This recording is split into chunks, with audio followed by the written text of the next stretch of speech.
I'm so excited to be back with another episode of the Creative Goddess Show. It's Friday and I'm excited for the weekend. I am hoping that you have some really exciting stuff planned and it's going to be a good one for you. I have lots of exciting things planned behind the scenes at Creative Goddess Club, and if you want to go and check out more about what we do, you can always go and take a look at the website, which is in the show notes. It's www.creativegoddessclub.com. And I just want to say that I really appreciate you listening every single week. It's really amazing to be able to deliver this content to you, deliver value, hopefully, and just really be able to inspire you in this way through this podcast, through this channel as well. So thank you so much for turning up and just tuning in to the show. So today I'm going to talk to you about a topic that I am really, really interested in at the moment. And you may have noticed because I've been posting a lot about it on social media. It's all about limiting beliefs. And I must say, this is a topic that has cropped up for me so much over the years. Like, you know, it does just do that because you're going to be coming across so many limiting beliefs as you kind of pursue your journey of like creativity, entrepreneurship, and all of that stuff. So you do come across limiting beliefs along the way. And if you're not really sure what limiting beliefs are, I'll just give you a bit of a summary. They're essentially beliefs, thoughts, or ideas that you've like formed over time, and they essentially hold you back in some way. And they can be beliefs about yourself, they can be beliefs about the world around you. So a lot of the time, I think it does tend to be beliefs about ourselves, which are incredibly, incredibly limiting, and you know, they create all this resistance. And what happens is when you have a limiting belief about yourself, it can actually cause you to automatically just do or not do something. So when you're presented with an opportunity, for example, you might have a belief that you are a failure, and it might stop you from going for that opportunity. And it's actually really interesting how we do operate in this way, and it's all down to the unconscious mind. I've been doing a lot of NLP work, neuro-linguistic programming, and I'm actually a qualified practitioner now, so I have a lot to say about this topic. But yeah, your unconscious mind is basically deciding what you're doing, but you don't notice because you're not conscious of it. So that's the thing. It's like you don't always know that you have limiting beliefs, and you don't necessarily even know what they are. So it could be happening all the time to you, and you just wouldn't know that there is a certain belief that you're holding that is actually stopping you from moving forwards. It's stopping you from achieving fulfillment. It's stopping you from making really key changes that could like really impact your life in a positive way. So that could be, for example, I think like you think that you're not good enough, or you're not lovable or something. You might stop yourself from opening yourself to opportunities to go on dates and create new relationships with people. So yeah, that it can hold you back in so many ways, like limiting beliefs. But that's why I'm really, really keen to delve into the topic a bit more, so I can help you become more aware of them, and so I can help you like overcome them a bit more as well. So yeah, I am going to be talking to you today about 3 things that you need to know about limiting beliefs. And so the first one is they exist to protect you. Think about that. So think of them as like a safety mechanism, essentially.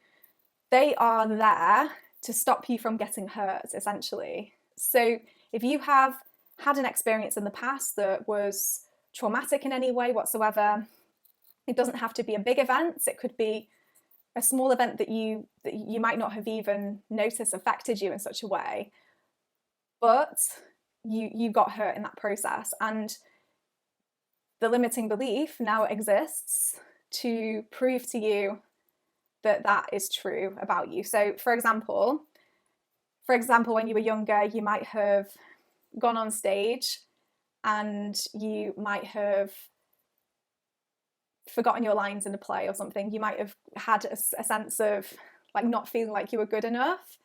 And maybe that belief has like reinforced itself over the years. But there's probably many, many occasions where you have actually proved to yourself that you are good enough. It's just that you're not noticing it now because you had that event happen and it made you feel like maybe you failed. It made you feel like you weren't good enough in that way. That event has actually planted the idea in your head. And then from then on, you're kind of noticing the times when you don't feel good enough and you do feel like you failed, rather than the times when you've actually had elements of success and you've actually performed really well. So it's really interesting to like realize that we're kind of like behaving in this way. And yeah, I'd just like to say to you that like, yeah, it is there to protect you, but just because it's protecting you, that doesn't mean it's a good thing, because it's actually harmful in the sense that it is holding you back from doing some really, really amazing stuff. Number two is you might not know consciously when the event happened that kind of was the root cause of that limiting belief. Like you might not necessarily know what it is. And that's really interesting too, because I thought, well, surely I would know when I started to, believe something about myself that was like untrue and was like holding me back. Surely I would know that. But no, that's the thing. You don't necessarily know when this event took place. Maybe it was a series of events. You don't necessarily know that. So it's interesting really, because it's your conscious mind that isn't aware of it. But when you go into your unconscious mind, that can actually really help you to get to the point where you felt like the event happened, the root cause of that limiting belief. And I'll talk more about that at the end when I talk to you about how you can actually start to delve into the limiting belief and start to like really take action on like releasing yourself from it. So number three, you don't have to suffer anymore. So you don't have to carry on your life being defined by this limiting belief. You don't have to feel this weight on your shoulders, or you don't have to live in the unknown anymore, like wondering what is holding you back. Why can't you do this or that? Why didn't you go for that job? Why didn't you go on that date? Why didn't you believe in yourself more and like pitch your amazing idea to that company or whatever?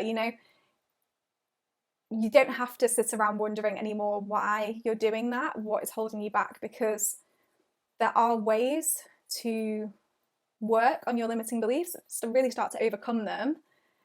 And there are ways that you can really try and work through them to a point where you just don't have to like be on the receiving end of suffering from the consequences of having those limiting beliefs in your life. So the reason that I talk about this last point is that you don't have to suffer. There are ways that you can work on your limiting beliefs, of course. There are ways such as you can have affirmations, for example. Like people in the personal development industry absolutely rave about affirmations. And the point of an affirmation is that you're kind of, you're affirming to yourself. So you're taking a limiting belief, for example, I'm not good enough, which is quite a general one, but it's one that a lot of us might feel. And you can say to yourself, well, I am good enough, or I am worthy. And these kind of affirmations reinforce the idea that you are, instead of thinking that you aren't, which is what that limiting belief was. So whether it's writing them down, whether it's having them written in front of you as you work in the day, maybe in your bathroom when you brush your teeth, having these affirmations written down can really help to reprogram your mind in that way and help you to feel like you're kind of detaching yourself from those limiting beliefs, which is great. And I wouldn't say that this was something that necessarily everyone said worked for them, because, you know, different things work for different people, don't they? But with affirmations, it's actually a really good one to try, because if you speak it to yourself, if you see it enough, then it will start to become part of you and, you know, your vision, your future, and it definitely works for a lot of people. But there is another thing that you can do to work on your limiting belief, which is an NLP technique called timeline therapy.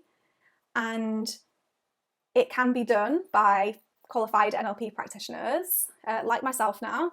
And you can actually have this therapy, which essentially works on like reprogramming your mind in terms of like it takes you back to the events in your unconscious mind, and then it works through understanding how you feel about that event, and you kind of work through those feelings, and it's really, really powerful. Like, I just didn't realize how powerful it was until I experienced it myself. It's worth trying for sure. It's something that is done in a relatively short period of time, so it's super powerful in that sense, that you don't have to have like an hour-long session necessarily to work through it, because it's all been kind of established already in the industry. So it's a really popular technique to try. And if you want to know like how you can experience this for yourself, then I am actually offering a brand new package. It's actually like, so this package that I'm offering is it's like a mini package. It includes 2 sessions. So essentially in the first session, we're going through the process of identifying and acknowledging those limiting beliefs that you do have, and I'm going to help you figure out what they are. And then step 3, I like to call, is making the decision. So it's like, which one is the limiting belief that is really holding me back right now? Where am I now? Where do I want to be? What's stopping me from doing that, right? So we establish which one of those you want to work through the most. And then in the second session, we essentially work through that particular limiting belief that we have chosen through in the timeline therapy model that I have just mentioned to you. I'm so excited to be offering it, because I know that limiting beliefs are the things that essentially hold us back in the beginning from even taking those practical steps. So I can share all the practical steps with you that I've used in my experience and that have worked for me. But at the end of the day, we're all different. We all have different beliefs about ourselves. We all have different obstacles, different types of resistance that we're experiencing as we try to move forward in our journeys. So that's why I'm introducing this brand new offer, timeline therapy for limiting beliefs, releasing yourself from those limiting beliefs. And yeah, for 2 sessions, you can have that for £147. Now I'm qualified as a practitioner. It's going to be a really big part of my business. So I would absolutely love for you to just go and check it out. You can get signed up through the link, or you can drop me a message and we can have a little chat about it more to just see if it's the right fit for you. But I can tell you that it is really powerful. It is really transformational, without overusing the word transformational, because I know a lot of coaches use it, but it really can be an amazing way of just unlocking your potential to have that amazing life that you envisioned. And it can really help you to unpick what is going on in your head, what is stopping you from moving forwards. There's quite a general overview of limiting beliefs, some ideas there about why they're there. You know, they're there to protect you, but they are harmful in the process because they're actually holding you back. And you might not know consciously when the exact event took place, the root cause of your limiting belief. And a lot of the time we don't. We have to go through the process of digging into our unconscious mind through NLP, timeline therapy, and then you can really start to free yourself from that belief, essentially, by going through these processes. And there are ways that you can also continue to work on those beliefs yourself, like through affirmations. I'm really excited to reveal this brand new offer because it's, like I said, it's something that really holds us back. And I want to help so many of you to move on in your lives and not feel stuck, not feel like you're just kind of like existing. I want you to have a sense of purpose and feel like you have something to like jump out of bed for, like feel so passionate about. And techniques like this, the NLP that I've studied, they can really help you to get to that place. So I would love for you to go and check it out in the show notes below. Go and check it out. Let me know if you have any questions at all. And I can't wait to get started with it. All right, so I hope you have an amazing weekend. And I will be back next week with another episode of The Creative Goddess Show. All right, bye.